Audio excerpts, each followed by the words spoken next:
여러분 행복하십시오. 성령 충만하십시오. 마태복음 13장 47절부터 50절까지 말씀을 제가 천천히 읽겠습니다. 머릿속으로 상상하시면서 눈으로 함께 읽길 바랍니다. 제가 읽을게요. 또 천국은 마치 바다에 치고 각종 물고기를 모는 그물과 같으니 그물에 가득함에 물가로 끌어내고 앉아서 좋은 것은 그릇에 담고 못된 것은 내버리느니라. 세상 끝에도 이러하리라. 천사들이 와서 의인 중에서 악인을 갈라내어 풀무불에 던져 넣으리니 거기서 울며 이를 갈리라. 이 말씀을 보면 아주 중요한 두 가지의 단어가 나옵니다. 하나는 천국이라는 단어고 다른 하나는 그물이라는 말입니다. 그 그물은 물고기 잡을 때 쓰는 도구죠. 그러니까 오늘 이 말씀은 천국에 대한 그물 비유입니다.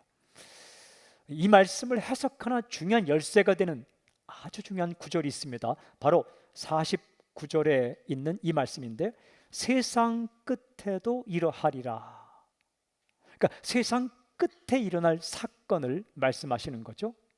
그러니까 천국에 대한 그물 비유를 통해서 세상 끝에 있을 사건을 우리에게 말씀해 주시는 겁니다. 끝. 정말 여러분, 끝을 보는 게 굉장히 중요합니다. 끝을 알아야 현재 무엇을 할지가 이렇게 결정이 되는 거예요. 우리가 음식을 사면 유통기한을 반드시 봐야 됩니다. 제가 한 번은 우리 교회 사무실 옆에 있는 냉장고에 우유가 있었는데 우유를 늘 먹죠. 어느 날 먹다가 유통기한을 봤는데 이거 하루밖에 안 남은 거예요. 어떻게 했겠습니까? 빨리 먹었죠. 이 끝을 알면 현재 내가 어떻게 행동할 걸 알게 되는 거죠. 인생도 유통기한이 있습니다. 세상도 유통기한이 있다는 겁니다. 끝이 있을 것을, 또한 그때 어떤 일이 일어날 걸 알아야 현재의 삶을 우리가 잘 결정할 수 있습니다. 예수님께서 말씀해 주신 오늘 이 그물 비유를 우리가 읽을 때에 우리는 끝과 현재에 대한 예수님의 메시지를 들을 수 있습니다. 질문: 현재 우리는 어떻게 살아가고 있는가? 첫째 포인트입니다. 물속에 각종 물고기가 섞여 살듯이 이 세상에는 수많은 사람이 섞여 살고 있다라는 말씀에 47절 우리 함께 읽어볼까요? 47절 시작. 또 천국은 마치 바다에 치고 각종 물고기를 모으는 그물과 같으니. 바다에서 물고기 잡는 이야기를 하세요. 그물을 쳐서 물고기를 잡죠. 물론 어떤 사람은 손으로 잡기도 합니다. 저도 어릴 때 강에서 또 저수지에 손으로 물고기 잡았던 기억이 있습니다. 또 어떤 사람은 작살로 잡기도 합니다. 이렇게 우산대를 개조해서 작살을 만들기도 해요. 뾰족한 창으로 잡기도 합니다. 나뭇가지를 이렇게 나무를 잘라서 창으로 물고기를 잡기도 하죠. 고도의 기술이 필요합니다. 근데 어망을 놓기도 합니다. 또 어항을 놓기도 합니다. 근데 오늘 이야기는 그물로 잡는 이야기를 주님께서 말씀하십니다. 그물로 물고기를 잡을 때는 그물이 크게 두 종류로 나누어집니다. 첫 번째는 투망입니다. 투는 던질 투자이죠. 그야말로 그물을 던져서 잡는 겁니다. 그물의 가운데 마치 우산의 꼭지점에 이렇게 꼭지점 같은 곳에 줄이 달려 있습니다. 그 줄을 한쪽 손목에 묶죠. 그리고 그물을 가지런히 이렇게 잘 정리해서 이게 반쯤은 어깨에 얹고 반쯤을 이렇게 손으로 잡고 이것을 쫙 펼쳐서 던지죠. 그러면 그 그물 밑에 무거운 나부로 만든 추가 달려있기 때문에 빠른 속도로 물로 내려앉으며 그 안에 있는 물고기가 잡히게 되는 겁니다.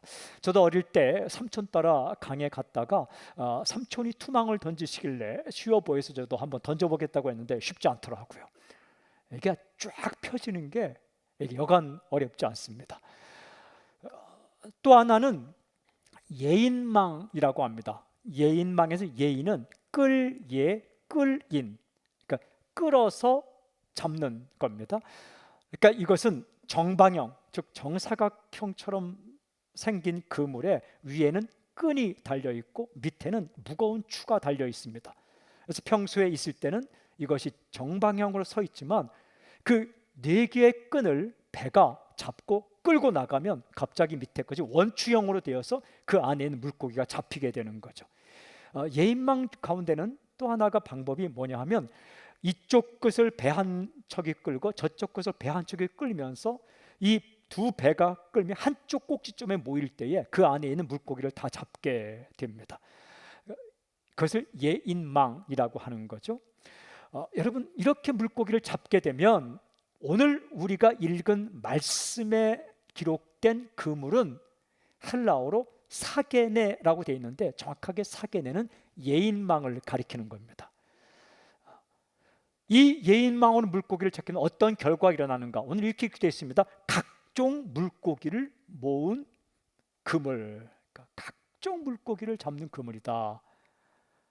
각종 물고기란 정확히 번역하면 모든 물고기입니다. 판타, 모든 물고기, 그냥 모든 물고기를 싹 쓸어 담는다라는 거죠. 우리가 바다에서 예인망으로 물고기 잡을 때 작은 물고기 다 잡혀서 이게 그 어려움을 겪기도 하는 거죠. 그 상황을 이야기하는 겁니다. 다 잡습니다. 객관적인 사실, 다 잡힌다라는 거예요. 다 잡힌다는 것은 무슨 의미를 가지고 있는가? 이 물속에 정말 여러 종류의 물고기가 섞여 있다는 겁니다. 오늘 이 말씀은 우리에게 이 말씀을 주십니다. 물속에서 각종 물고기가 섞여 살듯이 이 세상에는 수많은 사람들이 섞여 살고 있다. 그물로 잡기 전에 물속에 수많은 종류의 물고기가 섞여 있듯이 지금 현재는 수많은 사람들이 섞여 살고 있다라는 겁니다. 그렇습니다. 구원받은 사람과 구원받지 않은 사람이 섞여 살고 있습니다. 교회 안에도 섞여 있습니다. 물론 교회라고 말할 때는요, 구원받은 사람의 모임을 가리키는데 우리 지상의 교회는 그렇게 뚜렷이 구분할 수가 없어요. 교회 안에 물론 구원받은 사람들이 모이지만 그렇지 않은 사람도 섞여 있는 거죠. 인간의 공동체이기 때문에 그렇습니다. 여러분, 교회가 그렇다면 세상 안에는 수많은 사람이 섞여 있는 겁니다. 하나님의 백성들도 있고 또 세상 사람들도 있고 이런 사람 저런 사람 섞여 살아가고 있는, 그것이 오늘의 삶입니다. 내가 원한다고 몇 명만 모여서 살 수가 없습니다. 내가 원한다고 믿는 사람끼리만 살 수 없습니다. 여러분, 회사는 이렇게 함께 섞여 살아가는 겁니다. 학교도 함께 이렇게 섞여 있는 겁니다. 미션 스쿨 가보면 다 세리 증서를 갖고 오는데요, 한참 지나다 보면 안 믿는 사람으로 이렇게 드러납니다. 저도 미션 스쿨에서 근무한 적이 있는데요, 그 들어올 때는 직원들, 교직원까지 다 세리 증서를 떼는데 나중에 회의하다 보면 자신은 믿지 않는다고 이야기를 해요. 당황스러운, 그리고 기독교 정신으로 그 하나님의 마음으로 학교를 운영하는 것에 대해서 반기를 들기도 하는 거예요. 어쩔 수 없습니다. 그걸 세상을 한탄할 수 없는 거예요. 교회도 그렇고 세상도 마찬가지, 현재의 삶이 그렇다는 겁니다. 누구도 확실히 구분할 수 없습니다. 그냥 섞여 사는 겁니다. 함께 살아가요. 바다에 수많은 물고기가 섞여 살듯이 세상 안에 살 때는, 현재는 이렇게 함께 섞여 살아간다. 중요한 질문. 그러면 이들에게 앞으로 어떤 일이 일어나는가? 중요한 두 번째 포인트입니다. 그물에 잡힌 물고기를 구별하듯이 세상 끝날에는 심판이 있다라고 말씀하세요.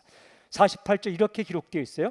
그물에 가득함에 물가로 끌어내고 앉아서 좋은 것은 그물에 담고 못된 것은 내버리느니라. 그물에 걸린 모든 물고기에 대하여 어부가 취하는 행동이 뭐냐? 딱 이렇게 기록되어 있어요. 담고 내버리느니라. 물속에서 놀 때는 섞여 있지만 어부가 일단 그물에 딱 잡은 때는 어떤 행동을 하는가? 담기도 하고 내버리기도 한다. 행동의 핵심이 뭡니까? 구별하다라는 거예요. 구별하다. 그릇에 담기는 물고기가 있고 그냥 내버리는 물고기. 저는 이 말씀을 이렇게 묵상할 때 물고기 입장에서는 그릇에 담기는 게 죽음이죠. 오히려 어부가 내버리면 사는 건데 이 말씀에서는 그렇게 물고기 입장이 아니고 구별한다라는 게 초점이 있는 겁니다. 누구에게 붙잡히는가가 중요한 거죠. 한 번은 제가 유학생 수련회를 갔는데 수련회장에서 코스타라고 말하죠. 수련회장에서 이렇게 저녁 집회를 하는데요. 새가 한 마리 들어왔습니다.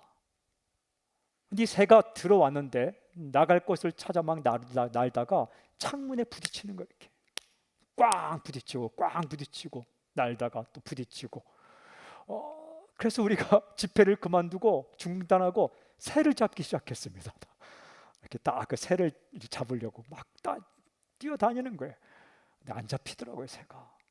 그때 안 것, 새는 인간보다 빠르다. 근데 안 잡히는 거예요. 결국 못 잡았습니다. 그냥 새는 나르고 집회는 했습니다.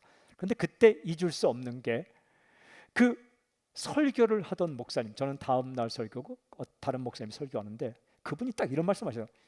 우리에게 잡히면 살 텐데. 우리에게 잡히면 살 텐데. 살려주려고 잡는 건데. 제가 그때 망치로 하나 꽉 맞은 것처럼, 야, 살려주려고 하는 사람에게 잡히면 사는 거구나. 살려주려고 하는 사람에게 잡히면 사는 거구나. 제가 그때 그 말을 잊을 수가 없어요. 잊을 수가 없어요. 여러분, 하나님은 살리려고 잡으려고 하는 거예요. 하나님께서는 우리를 살려주려고 이렇게 자신의 이렇게 그릇 안에 담으려고 하는 거죠. 근데 오늘 이 말씀 보면 세상 끝에 담는 것과 버리는 것이 구별이 일어난다. 여러분, 이게 중요한 시점입니다. 중요한 사건입니다. 아주 중요한 사건이에요. 그러시면 이렇게 말씀하십니다. 49절 50절 세상 끝에도 이러하리라. 천사들이 와서 의인 중에서 악인을 갈라내어 풀무불에 던져 넣으리니 거기서 울며 이를 갈리라. 그물 안에 들어온 각종 물고기가 예외 없이 어부 앞에 놓이듯이 모든 사람이 하나님 앞에 놓이게 되는데 그날이 있다. 그날은 언제인가? 세상 끝이다. 그런 날이 있다는 거예요. 세상의 종말이에요. 이 세상의 종말 끝에 대한 말씀이 마태복음 24장 25장에 나오는데 마태복음 24장 14절에는 분명히 이렇게 기록되어 있습니다. 끝이 오리라. 끝은 반드시 온다라는 거예요. 여러분, 이 날이 있어요. 시작이 있고 끝이 있습니다. 무한정 계속되지가 않아요. 이게 눈에 보인다고 이 세상이 무한정 계속되지 않습니다. 인생이 무한정 계속되지 않는 것처럼 세상도 무한정 계속되지 않아요. 반드시 끝이 있습니다. 그날에 어떤 일이 일어나는가? 방금 읽은 구절에 이렇게 돼 있죠. 갈라내어 정확하게 구분한다. 아포리우신 정확하게 구별한다 라는 거예요. 누구로 어떤 사람을 구분하는가? 이렇게 되어 있습니다. 의인, 악인. 의인과 악인을 정확하게 구별한다. 의인은 누구인가? 하나님이 인정하시는 사람. 악인은 어떤 사람인가? 하나님께서 인정하지 않는 사람. 그러니까 하나님께서 인정하시는 사람을 의인이라 말하고 하나님께서 인정하지 않는 사람을 악인이라 말한다. 여러분, 누가 구분합니까? 하나님께서 구분하십니다. 어떤 기준으로 구분할까요? 하나님의 기준으로 구분합니다. 우리가 생각하는 의인 악인이 아니에요. 그러니까 우리가 어렴풋하게 상상하는 기준에 따라서 의인이다 악인이다 구분이 아니라 하나님의 기준으로 하나님께서 의인과 악인을 구분하시는 끝날이 있다라는 겁니다. 최종 판단입니다. 그 다음은 없습니다. 최종 구별입니다. 그 다음 다시 기회는 없습니다. 최종 구별, 최종 판단을 하나님이 세운 기준에 따라서 하나님께서 구분하는 끝날이 있다. 이걸 가리켜 이렇게 표현합니다. 구원, 멸망. 하나님의 기준에 의인으로 판명이 돼서 하나님께 선택받으면 그게 구원이고, 하나님 기준에 맞지 않아서 악인으로 구별되어서 하나님의 선택받지 않으면 그게 멸망이다라는 거예요. 이 천국 비유를 말씀하시면서 이 구원받는 의인의 편에 선 사람에게 주시는 것이 천국이에요. 새하늘과 새 땅이 그에게 주어지는 거죠. 이 말씀을 하고 계시는 겁니다. 여러분, 세상 끝에는 이런 구별이 있다. 현재는 선과 악이 공존합니다. 섞여 살고 있습니다. 누가 의인인지 누가 악인인지 모르게 섞여 살고 있지만 세상 끝에는 반드시 이 구별이 있을 것이다. 반드시 한 번은 이 사건이 있습니다. 그날이 있다는 거예요. 물속에 물고기가 섞여 살고 있다고 무한정 계속되는 게 아니라 언젠가 그 물에 걸려들어 어부 앞에 서는 날이 있는 것처럼 우리가 세상 속에서 다 섞여 살지만은 언젠가 하나님 앞에 모든 사람이 각종 물고기에 서는 것처럼 모든 사람이 하나님 앞에 서서 구별받는 날이 있다라는 말씀입니다. 가장 중요한 질문, 우리 어떻게 할 것인가? 오늘 핵심 메시지입니다. 세 번째 포인트, 사는 길을 선택하라. 사는 길을 선택하라. 여러분, 이 땅에 우리가 살 동안 수많은 선택을 합니다. 이렇게 선택을 하죠. 그 선택 장애를 가진 분들도 계시죠. 이렇게 결정 장애, 이렇게 결정을 잘 못하는. 저는 조금 결정을 빨리 하고 그냥 쉬는 스타일이에요. 이게 좀 부작용이 있어요. 뭐냐면 물건을 사고 나면 좀 비싸게 사. 조금 더 기다려야 되는데 그거는 제가 어릴 때 우리 부모님께서 그 아동복을 이렇게 판매하셨기 때문에 제가 이렇게 유심히 보면 좀 어린 마음에 싫은 사람들이, 첫 번째는 어떤 사람이 싫었냐면 와서 물건만 다 입어보고 만져보고 그냥 가는 사람. 미웠어요. 그래서 저는 그냥 들어가는 곳을 살려고 노력해요. 우리 어머니 아버지 실망하는 모습을 내가 봤기 때문에. 두 번째는 많이 깎는 사람. 저 어린 마음에 좀 그러니까 장사하시는 분의 입장에서 볼 때는 이제 그래서 제가 대학교 입학할 때 어떤 사람이 물건 팔길래 샀는데 그거는 필요 없는 물건을 사기도 했어요. 어쨌든 그 다 장단점이 있죠. 근데 제 곁에 아주 신중하게 결정하는 분이 있으면 좋아요, 저는. 이렇게 좀 잘 따져보고 하면은 이렇게 또 좋죠. 이렇게 조화를 맞춰서. 하지만 세상에서 이렇게 수많은 결정을 하는데 대부분의 많은 결정은요, 그냥 결정을 조금 잘 못했다 하면 조금 그냥 손해를 보는 것에 끝납니다. 다시 만회할 기회가 있어요. 3,000원 더 줬다. 그것으로 죽진 않아요. 물론 아주 큰 액수를 잘못 결정하면 인생이 막 마음이 깨어지겠지만 그래도 그것이 영원한 삶을 좌우하진 않아요. 중요한 결정이 있어요. 그게 영원한 생명과 영원한 멸망을 결정하는 선택. 세상 끝날에, 세상 끝에 반드시 구별이 있을 것인데 구원이냐 멸망이냐를 가르는 그 구별이 있을 것인데 그 구별이 이 세상에서 어떤 결정을 하냐, 선택을 하는가에 달려있다라는 거예요. 그런데 주님께서 우리에게 가르쳐준 하나님의 기준, 사는 길이 무엇이냐? 바로 이것입니다. 예수님을 믿다. 예수님을 믿다. 마태복음을 다시 처음부터 쭉 읽어오면 마태복음 1장에 정말 중요한 구절이 나오더라고요. 저는 이 구절이 정말 중요하다는 사실 이번에 다시 새롭게 알았어요. 마태복음 1장 21절에 이런 구절이 있더라고요. 아들을 낳으리니 이름을 예수라 하라. 이는 그가 자기 백성을 그들의 죄에서 구원할 자이심이라 하니라. 하나님의 사자가 요셉에게 알려주신 말씀인데, 아들을 낳을 때 예수라고 이름을 지어라. 예수라는 이름의 뜻은 구원. 구원. 여호수와 예수와 예수 다 똑같은 의미인데 구원이라는 의미입니다. 이 마태복음 1장 21절에 예수님의 이름이 구원인데, 이 중요한 메시지를 가진 이 말씀이 28장까지 계속됩니다. 어떤 메시지입니까? 예수가 구원이시다라는 메시지입니다.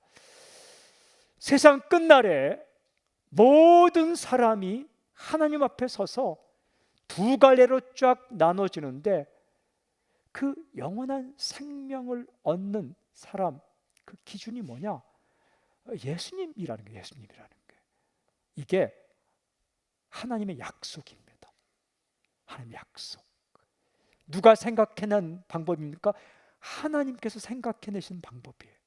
인간이 만든 방법이 아니에요. 인간이 만든 방법은 일반 종교입니다. 인간이 사람을 깊이 묵상하다가 만든 잘 사는 법이 종교들입니다. 불교, 이슬람교, 각가지 남녀 호랭갱교, 주문 외우면 되는 거. 그게 인간이 생각해낸 방법이에요. 근데 하나님께서 생각해내신 방법은 예수 그리스도이십니다. 하나님의 아들을 보내고 그분을 맞이하면 살리는 방법. 이거 하나님의 약속이에요. 누가 약속한 방법이에요? 하나님께 약속하신 방법이에요. 약속이 중요한 거예요. 여러분, 인간이 하나님을 만났을 때, 마지막 날 만났을 때, 하나님 앞에 설 때에 내가 내밀 수 있는 카드 가운데 구원을 위한 가장 확실한 카드가 무엇인가? 그 카드가 예수 그리스도이십니다. 이 말씀을 지금 주님께서 하시는 거예요. 세상 끝날에 반드시 구별이 있을 것인데, 그 구별, 그 타이밍 때 버림을 받지 않고 영원한 생명을 얻는 그 길을 선택하라. 여러분, 그 길이 바로 예수 그리스도이십니다. 구약성 읽어오면 굉장히 중요한 책이 출애굽기입니다.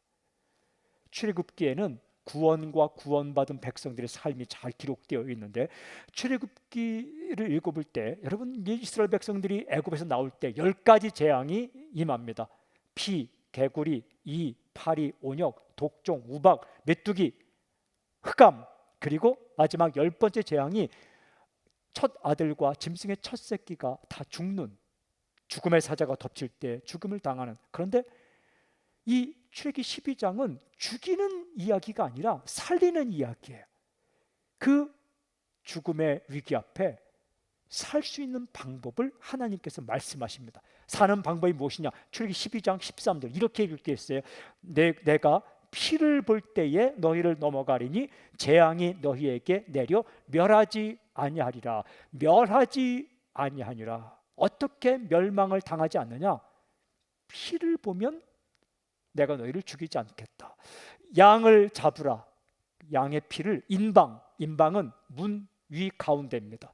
문선쪽, 좌측 우측 문의 중간입니다. 거기다 피를 바르고 그 안에 들어가 있으라. 그러면 내가 애굽 땅을 덮칠 때에 그 피를 보고 넘어가리라. 죽음의 사자가 넘어가게 하겠다 약속하셨습니다. 실제로 사건이 일어났어요. 여러분, 하나님의 약속은 사건으로 일어납니다.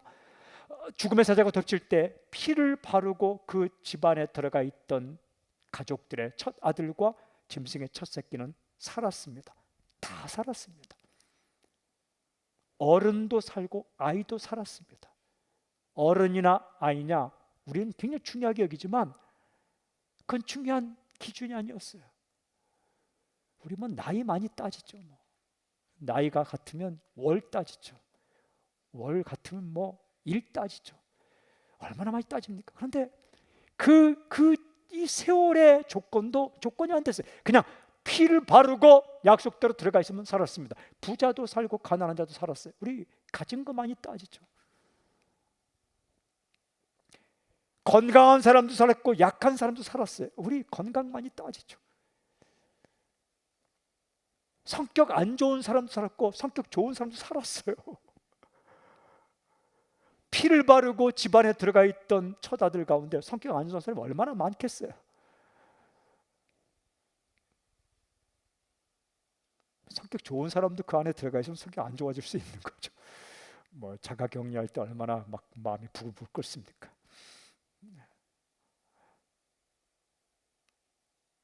다 살았어요.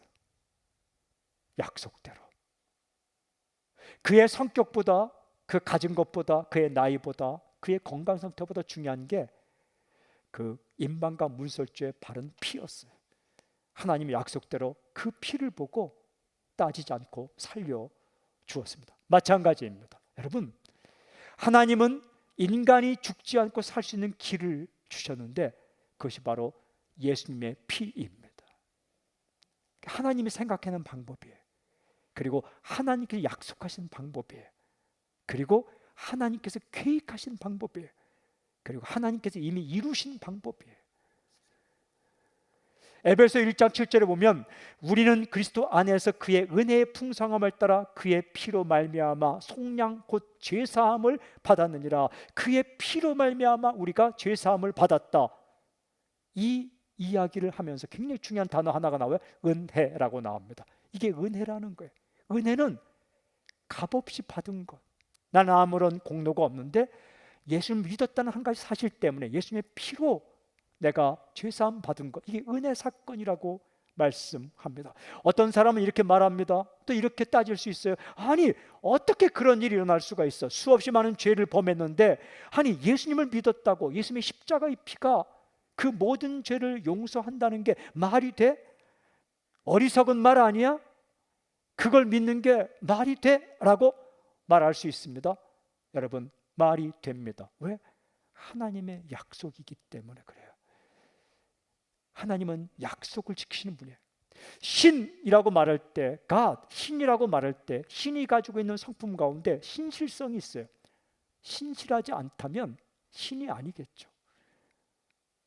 하나님이라고 우리가 말씀할 때 하나님 가지고 있는 성품 가운데 아주 중요한 성품이 신실성이에요. 민수기 23년 19절에 인간은 시건한다. 시건은 먹을 찍자 말씀 원자예요. 인간은 자기가 한 말을 먹어버려요. 이게 시건, 영어성에 lie, 거짓말하다라고 번역되어 있어요. 거짓말이 뭡니까? 자기가 한 말을 먹어버린 거예요. 내가 언제 그런 말 했어? 이게 거짓말이에요. 내가 언제 그런 말 했어? 자기가 한 말을 먹어버려요. 분리하면 먹어버려요. 나는 그런 약속하지 않았어요. 기억이 안 납니다. 이게 거짓말이죠. 자기가 한 말을 먹어버려요. 하나님은 인생이 아니시니 시건치 않으시고 하나님은 인자가 아니시니 어찌 그 말씀하신 바를 실행치 않으시랴. 반드시 약속을 지키신다라는 거예요. 근데 하나님께서 약속하신 그 약속이 예수 십자가의 피예요.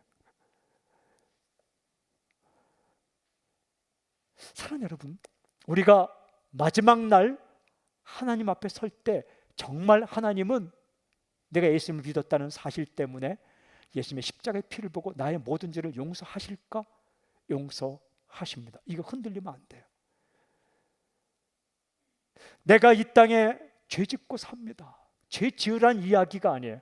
정말 거룩하고 깨끗하게 살고 싶지만 세상에 있기 때문에, 인간이기 때문에 이렇게 알게 모르게 죄를 짓습니다.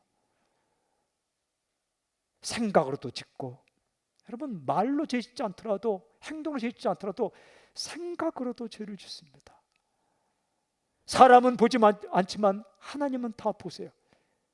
그 정말 모든 죄, 그 죄를 끌어안고 내가 하나님 앞에 섰을 때에 하나님은 어떻게 하실까? 지금까지 지은 모든 죄를 다 끄집어내어서 모든 사람이 보는 앞에 다 펼쳐서 전부 다 필름으로 보여주시 다 보여준 다음에 용서하실까? 아니면 내가 하나님 앞에 설 때에 그 죄 지은 것이 사실이지만 하나님의 약속대로 내가 예수 믿었다는 사실 때문에 나에게 있는 예수님, 그 예수님의 십자가의 피를 보고 내 모든 죄를 그냥 넘어갈 것이냐, 다시 밝혀내지 않고 다시 따지지 않고 죽음의 사자가 피를 바른 집안에 있던 사람을 넘어간 것처럼 내 모든 죄가 사실이고 여전히 있지만 다시 밝히지 않고 묻지 않고 나를 볼 때에 십자가의 피를 보고 그냥 주님, 하나님께서 넘어갈 것이냐, 넘어가시겠다는 이야기예요. 나를 보실 때에 내 죄악을 먼저 보지 않고 내 안에 계신 예수님의 십자가의 피를 먼저 보고 그냥 인정하시겠다. 그게 의인이에요. 하나님의 기준으로 십자가의 피로 하나님이 인정하겠다는 거예요.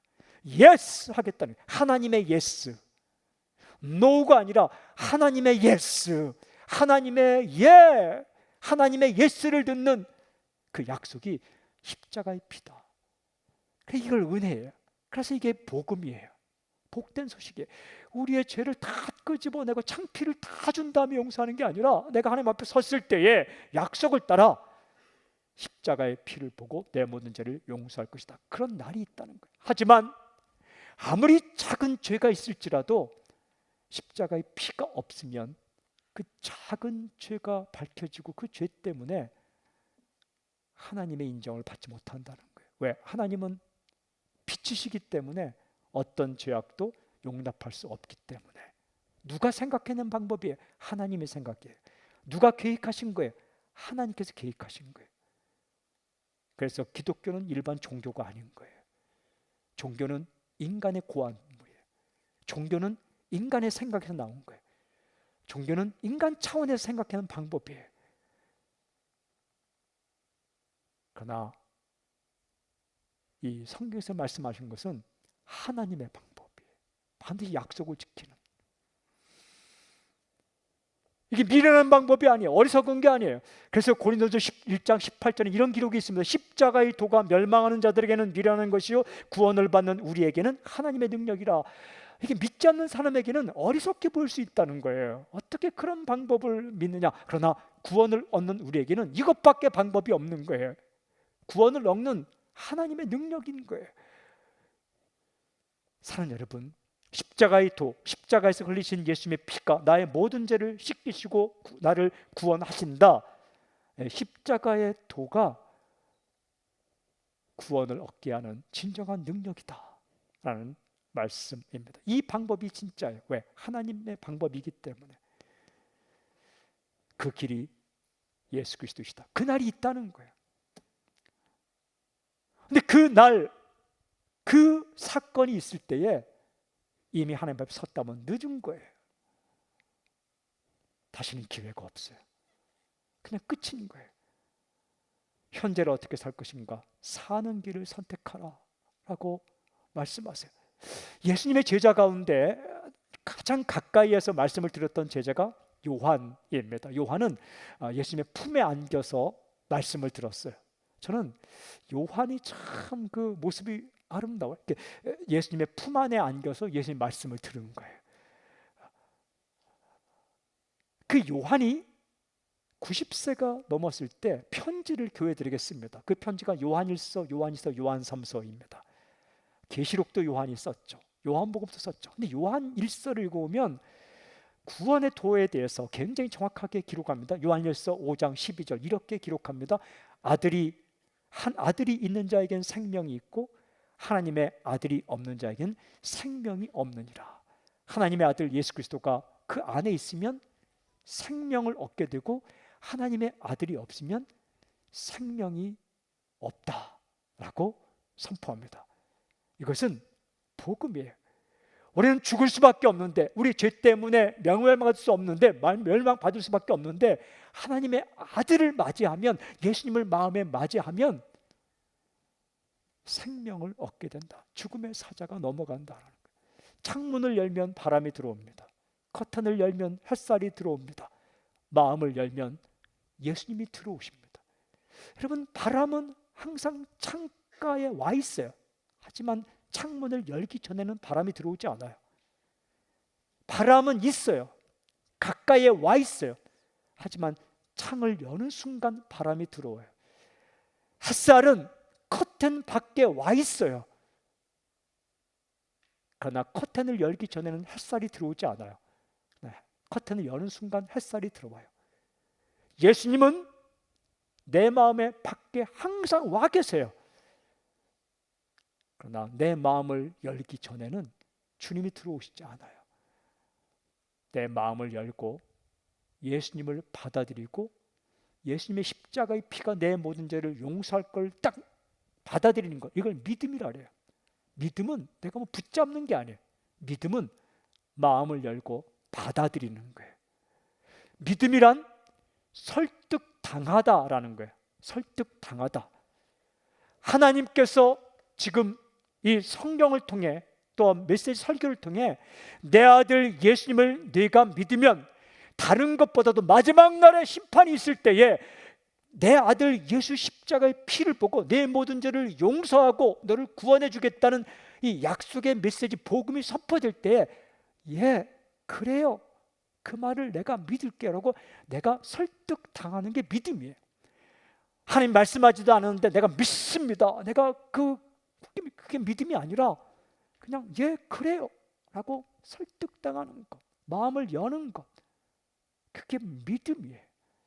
내가 한 일이 별로 없지만, 내가 봉사한 것이 많지 않지만 단 한 가지, 하나님은 거짓말시키지 않고 약속을 지키시고 하나님이 생각해내신 구원의 방법, 예수님을 믿으면 구원해 주겠다는 이 약속을 믿고 지금 현재 살면서 다 섞여 살지만, 지금은 섞여 살지만 어느 날 마지막 날에 구별이 있을 것을 믿고 오늘 내가 이 땅에 살면서 예수님을 선택하면 하나님께서 그 예수님 때문에 내 모든 일을 용서할 걸 믿고 마음을 열고 그분을 받아들이는 것, 이걸 믿는다라고 얘기해요. 헬라어의 피스티오 엔라는 것은 어떤 사실을 믿는 게 아니라 어떤 인격을 받아들이는 거예요. 영어도 believe in이라고 말하죠. 어떤 분을 받아들이고 그분과 관계를 맺는 거예요. 마음을 열고. 이게 쉬울까요? 어찌 보면 쉽고 어찌 보면 어려워요. 참 사람이 마음을 열고 예수님을 받아들이는 게 이게 쉬운 사건이 아니에요. 저는 전도하다가 많이 봤어요. 어떤 사람은 믿고 어떤 사람은 끝까지 거부해요. 하지만 이 선택에 따라서 끝날에 가는 길이 달라져요. 이 땅에 살면서 선택에 따라서 가는 길이 달라지는 것처럼, 선택에 따라서 우리 삶이 달라지는 것처럼, 그러나 이 땅에서는 다시 돌아오면 돼요. 유턴할 수 있는 거예요. 그러나 세상 끝날에는 더 이상 유턴이 없어요. 그게 마지막이에요. 그리고 그 끝에 새로운 세계가 열리는데 그 새로운 세계가 천국인 거예요. 끝 안에 시작이 있는데 세상 끝이 천국의 시작이 되는데 그 천국에 들어갈 수 있는, 세상 끝에 하나님께 인정을 받고 천국에 들어갈 수 있는 길이 바로 예수 그리스도이시다라는 예수님 말씀이에요. 7개의 비유가 있지만 가장 중요한 비유가 그물 비유예요. 마지막에 있는 그물 비유. 단순한 말씀 같지만 이것이 예수님께서 우리에게 알려주고자 하는 가장 복음의 핵심입니다. 사랑하는 여러분, 사는 길을 선택하십시오. 이미 예수님 믿고 있는 분 계십니까? 흔들리지 마세요.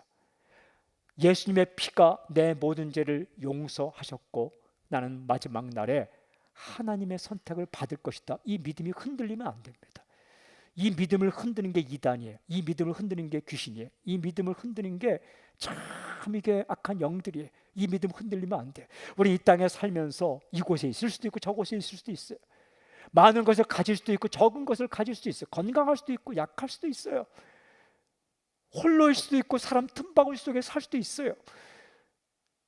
어떨 때는 이런 형편, 어떨 때는 저런 형편에 살아요. 저는 성도님들이 정말 좋은 형편에 살기를 바라요. 그게 목회자의 마음이에요. 뭐 그게 좀 기독교냐 말하기 전에 난 성도님들이 가게를 열면 잘 되고 그 새로운 일을 시작하면 잘 되고 직장도 생기고 나 그렇게 되기를 원해요. 제가 기도하는 바예요. 그게 뭐 그 믿음이 깊지 않다라고 말해도 상관없어요. 저는 로비에서 안내할 때 들어오는 성도님들마다 슬픈 일이 있으면 슬픈 일이 없어지고 그랬으면 좋겠다는 게 제 마음이에요. 하지만 이 땅에 살 동안은 많이 가질 때도 있고 적게 가질 수도 있어요. 아플 때도 있고 건강할 때도 있어요.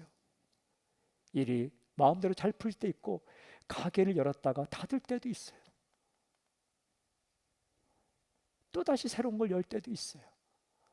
정말 원하는데 일이 또 잘 내 마음대로 풀려갈 때도 있고 계속 풀리지 않을 때도 있어요. 하지만 그렇게 산다고 해서 그것이 영원한 삶을 좌우하진 않아요. 성경에 오면 이 땅에 거지로 살았던 나사로가 아브라함의 품 안에 있는 사건이 있죠. 하지만 이 땅 가운데 중요한 선택, 예수님을 선택했다면 이 세상의 삶이 끝났을 때 눈물이 없고 슬픔이 없고 다시는 아픈 게 없고 고통이 없는, 이별이 없는 그날에 살 수 있는 특권이 주어진다 라는 말씀이에요. 누구에게 천국이 주어지는가? 하나님의 인정을 받은 자. 누가 하나님의 인정을 받는가? 하나님의 약속을 믿고 그대로 행한 자. 하나님의 약속이 무엇인가? 예수님을 보내줄 터인데 예수님을 믿고 그분을 받아들이라. 그러면 천국을 주겠다 라는 말씀입니다. 여러분 가운데 이 믿음의 핵심이 흔들리지 않길 바라요. 행위로 구원받는 거 아니에요. 행동으로 구원받는 거 아니에요. 당신이 설령 예수님 믿고 조금 부족하게 살았다고 해서 그것 때문에 구원이 취소되는 게 아니에요. 그렇게 취소될 구원이라면 하나님의 약속도 아니에요.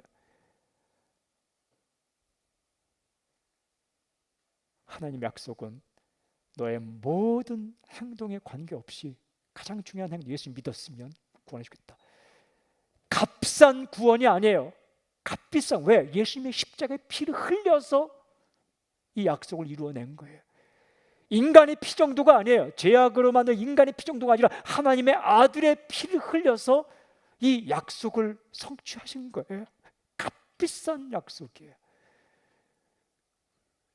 어리석은 약속도 아니고 우스운 약속도 아니고 허접한 약속도 아니에요. 하나님의 아들이 죽임을 당하고 그 죽어서 흘린 피로 우리 구원의 길을 여신 거예요. 소중한 아주 값비싼 구원이죠. 아직 믿고 있지 않은 분이 계십니까? 교회 안에 섞여 있지만 아직 예수님을 믿지 않은 분이 계십니까? 구원의 주님으로 그 십자가의 피가 내 모든 죄를 용서할 거라는 사실을 받아들이지 않고 그냥 있는 분 계십니까? 오늘 이 현재 섞여 사는 이 현재의 삶 속에서 영원한 삶을 판가름하는 중요한 선택, 예수 믿는 선택을 하십시오. 하나님의 약속대로 예수님을 믿으십시오. 마음을 열고 나는 예수님을 받아들입니다 라고 그렇게 예수님을 받아들이고 믿으십시오. 태어나는 것은 순간입니다. 아기가 태어나는 건 순간입니다. 자라나는 것은 기간이 걸리지만 크리스찬의 모습으로 이렇게 성장해 가는 것은 정말 오랜 시간이 걸리지만 하나님의 아들로 태어나는 것은 순간입니다. 한 번 태어나는 겁니다. 믿는 순간 태어나는 거예요. 성격이 그대로 있고 좀 잘못된 습관이 그대로 있을지라도 태어나는 건 순간입니다. 예수 믿으면 하나님의 아들로 태어나고 딸로 태어나고 약속이 주어지는 거예요. 오늘 믿으십시오. 기회가 지나가기 전에 믿으십시오. 또 한 가지 당신의 인생을 축복하고 선포하기는 당신의 기도와 전도로 아직 믿지 않는 가족이 주님께 돌아오는 놀라운 사건이 있기를 바랍니다. 참 애써서 기도해도 한 사람이 예수 믿는 거 내 마음 내 뜻대로 안 돼요. 그렇게 기도해도 쉬울 것 같아도 그게 쉽지 않고 어려울 것 같아도 또 어렵지 않은 게 사람이 예수 믿는, 우리는 오직 기도하고 전도할 뿐이에요. 서운하게 생각하지 마. 내가 그렇게 오랫동안 기도했는데 왜 내 가족과 내 부모님 믿지 않습니까? 라고 서운하게 생각하지도 마세요. 내가 할 수 있는 일은 기도하고 그리고 전하는 거예요. 내가 최선을 다해 기도하고 언제까지? 포기하지 않고 내가 죽을 때까지, 혹은 그가 믿을 때까지. 전도는 언제까지 하는 거예요? 내가 죽을 때까지. 전도는 언제까지 하는 거예요? 그가 믿을 때까지. 기도는 언제까지 하는 거예요? 응답될 때까지. 그게 할 수 있는 최선이에요. 사랑하는 여러분, 주님께서 천국에 대한 비유를 말씀하시면서 이 땅에서 아름답게 사는 법 다 말씀하시고 열매를 맺고 사는 법을 말씀하신 이후에 마지막 부분에 세상 끝에 대해 말씀하셨어요. 아주 분명한 말씀이에요. 지금은 물고기가 물속에서 섞여 사는 것처럼 세상에 사람들이 섞여 살지만 언젠가 모든 물고기가 어부 앞에 서서 구별을 받듯이 하나님 앞에 서서 모든 인간은 구별될 것이다. 구원이냐 멸망이냐. 그때 사는 길을 선택하는 게 중요한데 그 길이 바로 예수 그리스도이십니다. 흔들리지 마십시오. 당신 안에 계신 예수님 때문에 당신은 생명을 얻게 될 것입니다. 그리고 아직 믿지 않는 사람이 있다면 당신을 통해 믿는 역사가 있기를 원합니다. 다시 한번 선포하기는, 아직 교회는 출석하지만 오늘 정말 사람의 권유로 오늘 처음 나왔을지라도 처음이냐 한 달이냐 1년이냐 10년이냐 30년이 중요하지 않아요. 한번 태어나면 그 집의 자녀가 되는 것처럼 오늘 이 약속의 메시지를, 어렵지 않아요. 분명해요. 이 약속의 메시지를 믿고 예수님을 내 마음에 맞이하면 언젠가 내가 이 땅의 인생을 마감하고 혹은 이 땅의 세상이 끝이 왔을 때에 하나님께서 다른 것을 보지 않고 당신 안에 계신 예수님, 그 예수님의 십자가의 피를 보고 당신의 모든 죄를 용서할 것이며 약속대로, 하나님의 약속이에요. 그리고 당신을 천국으로 맞아들일 것이다. 약속을 믿고 예수님을 영접할 수 있길 저는 선포합니다. 생명의 주님 예수님을 찬양합니다. 생명의 주님 예수님을 찬양합니다. 할렐루야. 주를 높여 드립니다.